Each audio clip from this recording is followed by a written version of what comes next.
I'm John Batchelor, Professor Stephen F. Cohen, New York University, Princeton University, Russian History Emeritus, author of 2 pieces you can see at thenation.com in the rolling crisis that is Ukraine.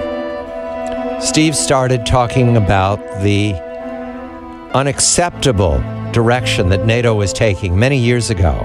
Flashpoint, remember, in the year 2008, the financial crisis, well, right then, at the same time, was Vladimir Putin is the prime minister at that point, racing back from the Beijing Olympics. You remember all this? He raced back to supervise the Russian manhandling of Georgia. That was the moment that the first note of Georgia joining NATO, Ukraine joining NATO, entered into the picture. Since then, there have been several iterations of all of this, and we're coming back again to the Georgia crisis soon enough. However, NATO and the joining of NATO is always the driving story here for Russia.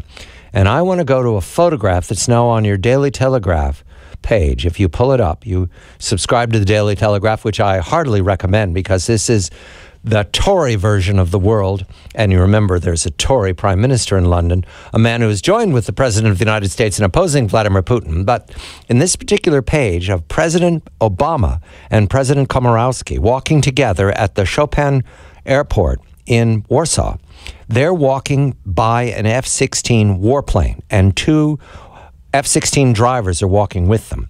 Steve, this is a NATO at the front picture. Is this on purpose? Did President Obama want this to be flashed to Moscow?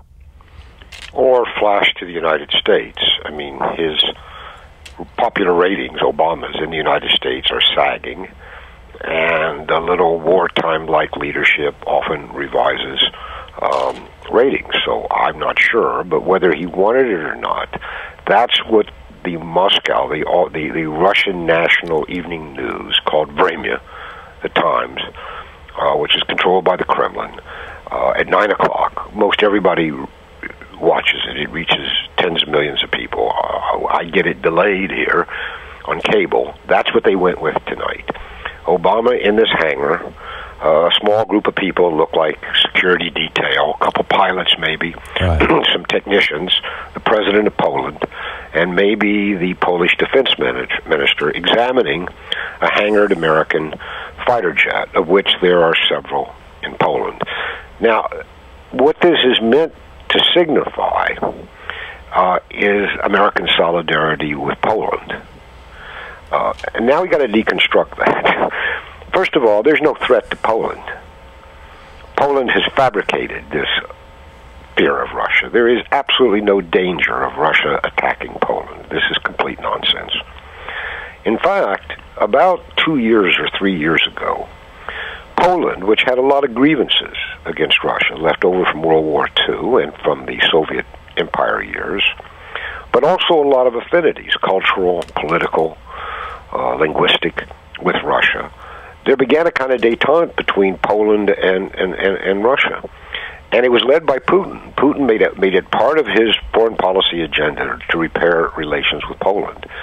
And things were going well, but there's an extremely anti-Russian hawkish faction in Russian politics. Its leading spokesman is the foreign minister, whose name is Sidorsky, and who's been in the forefront of the Ukrainian crisis. And that faction in Poland is prevailing. And what does it want? Well, it wants a permanent American NATO base in Poland. It's wanted that for years. It's clamored for it, and it hasn't gotten it, partly because there are no permanent American bases in Eastern or Central Europe, by agreement with the Russians. Even though those countries belong to NATO, the United States agreed with then Boris Yeltsin's Russia in 1997 that yes, we would take these countries into NATO, but we wouldn't make them the site of permanent American naval bases. That began to change slightly under George Bush. There was a plan to move quick strike, rapid action forces to those bases from Germany. And Obama, apparently, when he became president, continued to build up the infrastructure for bases there. So they are base ready, but no commitment has been made, and Poland wants one very much. There's another backstory here, and that's Poland and Germany. Poland was one of the victims of Nazi Germany. It was, Poles died in disproportionate numbers. Hitler's wrath against the Jews extended to Poles. Poles died wherever they lived, including in Ukraine, by the way. Not all these grievances have vanished in Poland, but there seems to be an envy in Poland about Germany's might on the continent and its role in the European Union, its economic might, its political might, and its growing military, not aspirations, but its willingness to become a military power commensurate with its size and economic power. Poland wants something to offset Germany's influence in Europe.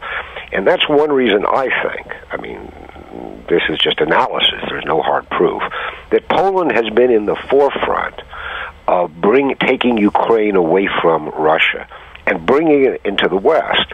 But when Poland says bring Ukraine into the West, it means replicating the old Polish, Lithuanian, Ukrainian empire of centuries ago, that Poland's influence would grow territorially and politically.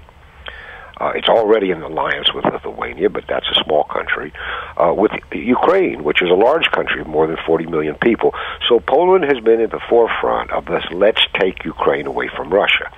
Does it mean put it in NATO? Not sure what Poland's position on that is, probably.